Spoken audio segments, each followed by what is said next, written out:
Hi friends, welcome my YouTube channel. Friends, ನಾನು ನಿಮ್ಮ ಮನೆ ಮಗಳು ಸಿಂಪಲ್ ಲೈಫ್ ವಿತ್ ಸಿಂಪಲ್ ಹುಡುಗಿ. ಫ್ರೆಂಡ್ಸ್, ನಾನು ಚೆನ್ನಾಗಿದ್ದೀನಿ. ನೀವೆಲ್ಲರೂ ಚೆನ್ನಾಗಿದ್ದೀರಾ ಅಂತ ಭಾವಿಸ್ತೀನಿ. ನೋಡಿ, ಬೆಳಗ್ಗೆ ಎದ್ದು ರಂಗೋಲಿ ಹಾಕಿ, ತುಳಸಿ ಗಿಡ ಇದೆ ನಮ್ಮದೊಂದು, ಅಲ್ಲಿ ಅದ್ರ ಮುಂದೆ ಚಿಕ್ಕದಾಗಿ ರಂಗೋಲಿ ಹಾಕಿ ಟಿಫನ್ ಏನು ಮಾಡೋದು ಅಂತ ಯೋಚನೆ ಮಾಡಿ ಸರಿ ಪಡ್ಡು ಮಾಡೋಣ ಇವತ್ತು ಅಂತ. ಒಂದು ಬಾಣಲಿ ಇಟ್ಟು ಅದರಲ್ಲಿ ಸ್ವಲ್ಪ ಎಣ್ಣೆ ಹಾಕಿ, ಸ್ವಲ್ಪ ಸಾಸಿವೆ, ಸ್ವಲ್ಪ ಜೀರಿಗೆ ಹಾಕಿ ಅದೆಲ್ಲ ಚಿಟಪಟ ಅನ್ನೋವರೆಗೆ ಬಿಟ್ಟು, ನೋಡಿ ನಿಮಗೆ ಕಾಣಿಸ್ತಾ ಇದೆ. ಆಮೇಲೆ ಸ್ವಲ್ಪ ಕಡಲೆಬೇಳೆ ಹಾಕಬೇಕು ಫ್ರೆಂಡ್ಸ್. ನೋಡಿ, ಕಡಲೆಬೇಳೆ ಹಾಕಬೇಕು. ಪ್ಲೀಸ್ ಫ್ರೆಂಡ್ಸ್, ನನ್ನ ಚಾನಲ್ನ ಸಬ್ಸ್ಕ್ರೈಬ್ ಮಾಡಿ, ಸಪೋರ್ಟ್ ಮಾಡಿ, ವಿಡಿಯೋ ಕೊನೆವರೆಗೂ ನೋಡಿ ಫ್ರೆಂಡ್ಸ್. ನೋಡಿ, ಕಡಲೆಬೇಳೆ ಹಾಕ್ಬಿಟ್ಟು ಸ್ವಲ್ಪ ಅದನ್ನು ಫ್ರೈ ಮಾಡಬೇಕು ಎಣ್ಣೆಯಲ್ಲಿ, ಅಂದರೆ ಉರಿಬೇಕು. ನೋಡಿ ಈ ಥರ, ಇಲ್ಲಾಂದರೆ ಅದು ಹಾಗೆ ಇರುತ್ತೆ ಹಸಿಯಾಗಿ. ಸ್ವಲ್ಪ ಇವಾಗ ಹುರಿದಾದ್ಮೇಲೆ ಕರ್ಬೇವಿನ ಸೊಪ್ಪು ಸ್ವಲ್ಪ ಹಾಕ್ಕೊಳ್ಳಿ. ಕರ್ಬೇವಿನ ಸೊಪ್ಪು ಹಾಕ್ಕೊಂಡು ಅದನ್ನು ಸ್ವಲ್ಪ ಫ್ರೈ ಮಾಡಿಕೊಂಡು ಎಣ್ಣೆಯಲ್ಲಿ ಸ್ವಲ್ಪ ಇದು ಮಾಡಿ ಅದನ್ನು ನೋಡಿ ಈ ಥರ ಮಾಡಿಬಿಟ್ಟು, ಎರಡು ಚಿಕ್ಕದಾದರೆ 2 ಈರುಳ್ಳಿ, ಸ್ವಲ್ಪ ದೊಡ್ಡದಾದರೆ 1 ಈರುಳ್ಳಿ ಸಾಕು. 1 ಇಲ್ಲ 1.5 ಈರುಳ್ಳಿ ಸಾಕು. ನೋಡಿ, ನಾನು ಚಿಕ್ಕದು ತೊಗೊಂಡೆ, ಅದಕ್ಕೆ 2 ಈರುಳ್ಳಿ ತೊಗೊಂಡಿದ್ದೀನಿ ಅಷ್ಟೇ. ಈರುಳ್ಳಿ ಹಾಕ್ಕೊಂಡು ಚೆನ್ನಾಗಿ ಫ್ರೈ ಮಾಡ್ಕೋಬೇಕು ಫ್ರೆಂಡ್ಸ್. ಅದು ಫ್ರೈ ಆಗೋವರೆಗೂ ಫ್ರೈ ಮಾಡಿಕೊಂಡು ಸ್ವಲ್ಪ ಉಪ್ಪು ಹಾಕೋಬೇಕು. ನೋಡಿ, ಎಣ್ಣೆಯಲ್ಲಿ ಚೆನ್ನಾಗಿ ಫ್ರೈ ಮಾಡ್ಕೋಬೇಕು, ಅಂದರೆ ಹುರ್ಕೋಬೇಕು, ಹುರ್ಕೊಂಡು ನೋಡಿ ನಿಮಗೆ ಎಷ್ಟು ಬೇಕೋ ಅಷ್ಟು ಉಪ್ಪು ಹಾಕೋಬೇಕು. ರುಚಿಗೆ ತಕ್ಕಷ್ಟು ಉಪ್ಪು, ಯಾಕಂದರೆ ಸ್ವಲ್ಪ ಜನ ಜಾಸ್ತಿ ತಿಂತಾರೆ, ಸ್ವಲ್ಪ ಜನ ಕಮ್ಮಿ ತಿಂತಾರೆ. ನಿಮಗೆ ಎಷ್ಟು ಬೇಕೋ ಅಷ್ಟು ಉಪ್ಪು ಹಾಕ್ಕೊಳ್ಳಿ. ಹಾಕ್ಕೊಂಡು ಸ್ಟವ್ನ ಆಫ್ ಮಾಡಿ. ನೋಡಿ, ಈರುಳ್ಳಿ ಚೆನ್ನಾಗಿ ಫ್ರೈ ಆಗಿದೆ. ನಿಮಗೆ ಕಾಣಿಸ್ತಾ ಇರ್ಬೋದು ನೋಡಿ.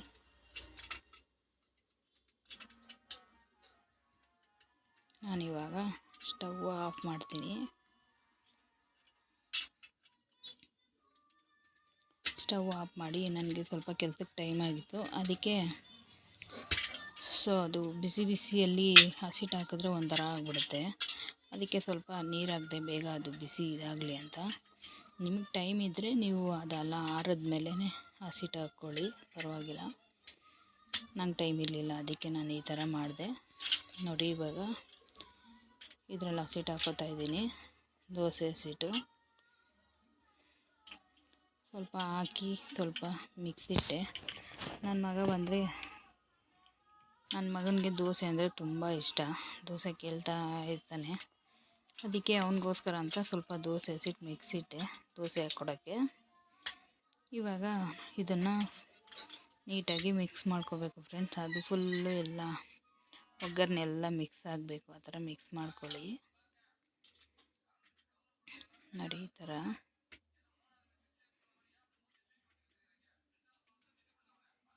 ನೀಟಾಗಿ ಎಲ್ಲ ಮಿಕ್ಸ್ ಆಗಬೇಕು, ಆ ಥರ ಮಿಕ್ಸ್ ಮಾಡ್ಕೊಳ್ಳಿ ಫ್ರೆಂಡ್ಸ್. ಮಿಕ್ಸ್ ಮಾಡಿಕೊಂಡು ಪಡ್ಡುದು ತವ ಇಟ್ಕೊಳ್ಳಿ ಸ್ಟವ್ ಮೇಲೆ, ಅದು ಬಿಸಿ ಆಗೋಷ್ಟೊತ್ತು ನೀವು ಮಿಕ್ಸ್ ಮಾಡ್ಕೋಬೋದು. ನಾನು ಆಲ್ರೆಡಿ ಇಟ್ಟಿದ್ದೆ. ನೋಡಿ, ಇದಕ್ಕೆ ಎಣ್ಣೆ ನೀವು ಸ್ವಲ್ಪ ಜಾಸ್ತಿ ಹಾಕಿದ್ರೆ ಕ್ರಿಸ್ಪಿಯಾಗಿ ಬರುತ್ತೆ, ಅಂದರೆ ಗರಿಯಾಗಿ ಬರುತ್ತೆ. ಪಡ್ಡು ತಿನ್ನೋಕ್ಕೆ ಚೆನ್ನಾಗಿರುತ್ತೆ. ನಾನು ಸ್ವಲ್ಪ ಎಣ್ಣೆ ಜಾಸ್ತಿನೇ ಹಾಕೋದು. ನೋಡಿ, ಎಣ್ಣೆ ಹಾಕ್ಕೊಂಡು ಸ್ವಲ್ಪ ಬಿಸಿ ಆದಮೇಲೆ ನೋಡಿ, ಇವಾಗ ಹಸಿಟ್ಟು ಹಾಕೋಬೇಕು. ಎಣ್ಣೆ ಬಿಸಿ ಆಗಿದೆ, ಇವಾಗ ಹಸಿಟ್ಟು ಹಾಕೊಂಡ್ವಾ. ಇನ್ನೊಂದು ಟೈಮ್ ಮಿಕ್ಸ್ ಮಾಡಿಕೊಂಡು ಹಸಿಟ್ಟು ಹಾಕಿ ನೋಡಿ ಈ ಥರ ಚೆನ್ನಾಗಿ ಬರುತ್ತೆ ಫ್ರೆಂಡ್ಸ್.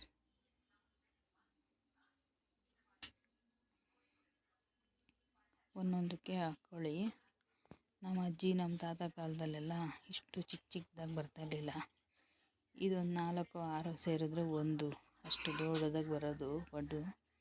ಇದು ಒಂದು ಟೈಮ್ ಹಾಕಿರುತ್ತೆ ಅಂದರೆ ಹೊಟ್ಟೆ ತುಂಬಲ್ಲ. ಅವಾಗೆಲ್ಲ 4 ಪಡ್ಡು ತಿಂದಿರೋ ಹೊಟ್ಟೆ ತುಂಬ ಹೋಗ್ತಾಯಿತ್ತು. ಸರಿ ಇದು ಬೇಯ್ತಾ ಇರಲಿ ಅಂದ್ಬಿಟ್ಟು ಚಟ್ನಿಗೆ ರೆಡಿ ಮಾಡ್ಕೊಳೋಣ ಅಂದ್ಬಿಟ್ಟು ನೋಡಿ ಕೊಬ್ಬರಿ ಕಟ್ ಮಾಡ್ಕೊತಾ ಇದ್ದೀನಿ.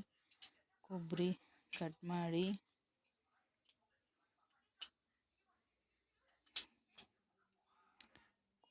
ಮಾಡಿ ಮತ್ತು ಅದಕ್ಕೆ 1-2 ಮೆಣಸಿನ್ಕಾಯಿ, ಒಂಚೂರು ಶುಂಠಿ ಹಾಕ್ಕೊಳ್ಳಿ. ಚೂರು ಶುಂಠಿ ಹಾಕಿದ್ದೀನಿ ನಾನು. ನನ್ನ ಮಗ ವೀಡಿಯೋ ಮಾಡ್ತಾ ಇರೋದು. ಚೂರು ಶುಂಠಿ, 2 ಮೆಣಸಿನ್ಕಾಯಿ, ಚೂರು ಚಿಟಿಕೆ ಜೀರಿಗೆ, ಚಿಟಿಕೆ ಸಾಸಿವೆ, ನೋಡಿ ಇಷ್ಟೇ ಸಾಸಿವೆ, ಸ್ವಲ್ಪ ಕರಿಬೇವಿನ ಸೊಪ್ಪು,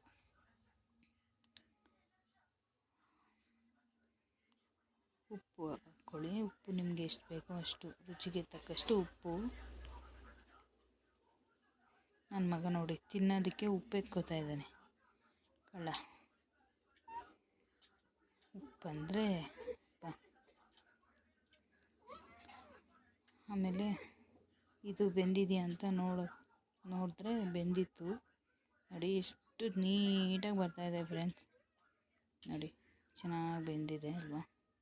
ಅದು ನಿಮಗೆ ಸೀದೋಗಿರೋ ಥರ ಕಾಣಿಸ್ತಿದೆ, ಬಟ್ ಸೀದೋಗಿರೋದಲ್ಲ, ಅದು ಕೆಂಪಗಾಗಿದೆ ಅಷ್ಟೇ. ಎಷ್ಟು ಚೆನ್ನಾಗಿದೆ ನೋಡಿ, ನೀಟಾಗಿ ಎಷ್ಟು ಚೆನ್ನಾಗಿ ಬರ್ತಾಯಿದೆ ನೋಡಿ. ತೆಗ್ದಿದ ತಕ್ಷಣ ಬರ್ತಾಯಿದೆ.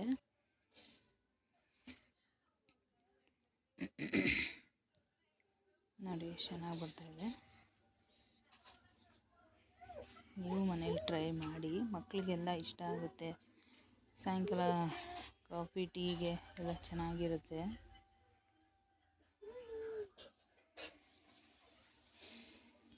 ನೋಡಿ ಚೆನ್ನಾಗಿ ಬಂದಿದೆ.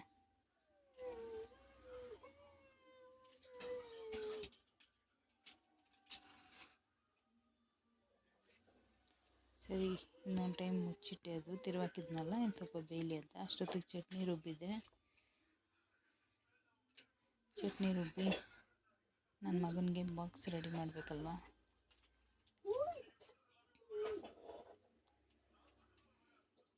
ನೋಡಿ ಅವನಿಗೆ ಬಾಕ್ಸ್ಗೆ ಹಾಕಿ ಅವನಿಗೆ ಲಂಚ್ ಬಾಕ್ಸ್ ಎಲ್ಲ ರೆಡಿ ಮಾಡಿದೆ. ಅಷ್ಟೊತ್ತಿಗೆ ನಮ್ಮ ಯಜಮಾನ್ರು ಟಿಫನ್ ಹಾಕ್ಕೊಡು ಅಂದರು. ಅವ್ರಿಗೂ ಟಿಫನ್ ಹಾಕ್ಕೊಟ್ಬಿಟ್ಟು ಎಷ್ಟು ಚೆನ್ನಾಗಿತ್ತು ಚಟ್ನಿ. ನಾನು ಮೆಣಸಿನ್ಕಾಯಿ ಹಾಕಿರಲಿಲ್ಲ ಫ್ರೆಂಡ್ಸ್, ಸಾರಿ ಹೇಳೋದು ಮರ್ತೋದು ನಿಮಗೆ. ಮೆಣಸಿನ್ಕಾಯಿ ನಾನು ಯೂಸ್ ಮಾಡಿಲ್ಲ, ಯಾಕಂದರೆ ತಿನ್ನೋ ಬಾಯಿಗೆ ಸಿಗುತ್ತೆ ಅಂತ ನಮ್ಮ ಮನೇಲಿ ಬೈತಾರೆ. ಅದಕ್ಕೆ ನಾನು ಮೆಣಸಿನ್ಕಾಯಿ ಯೂಸ್ ಮಾಡಿಲ್ಲ. ಚಟ್ನಿಗೆ ಸ್ವಲ್ಪ ಖಾರ ಜಾಸ್ತಿ ಇಟ್ಟಿರ್ತೀನಿ, ನಮ್ಗೆ ಅವಾಗ ಸರೋಗುತ್ತೆ. ಇದು 2ನೇ ಟೈಮ್ ಹಾಕ್ತಾಯಿದ್ದೀನಿ. ನನಗೂ ಕೆಲಸಕ್ಕೆ ಟೈಮ್ ಆಗುತ್ತಲ್ಲ, ಸರಿ ಮಾಡಿ ಇಟ್ಬಿಟ್ಟು ಹೋಗ್ಬಿಡೋಣ ಅಂತ ಹೋಗ್ತಾಯಿದ್ದೀನಿ. ಮಾಡಿಬಿಟ್ಟು ಮತ್ತು ಮಧ್ಯಾಹ್ನಕ್ಕೆ ಹಾಲು ಸಾರು ಮಾಡೋಣ ಅಂತ ಕುಕ್ಕರ್ಗೆ ಹೆಸರು ಕಾಳು ಹಾಕ್ತಾಯಿದ್ದೀನಿ. ಸಾರಿ ಫ್ರೆಂಡ್ಸ್, ಮಧ್ಯಾಹ್ನದ ವೀಡಿಯೋ ಮಾಡೋಕ್ಕಾಗಿಲ್ಲ, ನನಗೆ ಟೈಮ್ ಆಗಿಬಿಟ್ಟಿತ್ತು. ಸೊ ಇದರೊಂದಿಗೆ ನಾನು ವೀಡಿಯೋನ ಮುಗಿಸ್ತಾ ಇದ್ದೀನಿ. ನನ್ನ ವೀಡಿಯೋ ಇಷ್ಟ ಆಗಿದ್ದರೆ ಪ್ಲೀಸ್ ಲೈಕ್ ಮಾಡಿ, ಕಮೆಂಟ್ ಮಾಡಿ, ಶೇರ್ ಮಾಡಿ, ಪ್ಲೀಸ್ ಸಪೋರ್ಟ್ ಮಾಡಿ. Thanks for watching my video.